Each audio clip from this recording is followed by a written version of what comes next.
ಕೊಡಗಿನಲ್ಲಿ ಮಳೆಯ ಅಬ್ಬರ, ಒಂದೇ ಸಮನೆ ಸುರಿಯುತ್ತಿರುವ ಮಳೆ. ಭಾಗಮಂಡಲದಲ್ಲಿ ನೀರಿನ ಮಟ್ಟ ಏರಿಕೆ.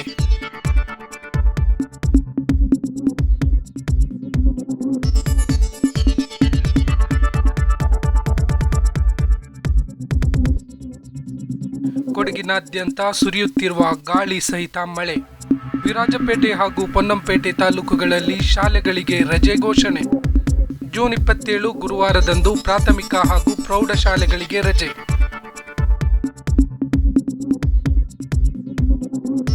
ಸಂಜೆಯಾಗುತ್ತಿದ್ದಂತೆಯೇ ಜೋರಾದ ಮಳೆಯ ಆರ್ಭಟ.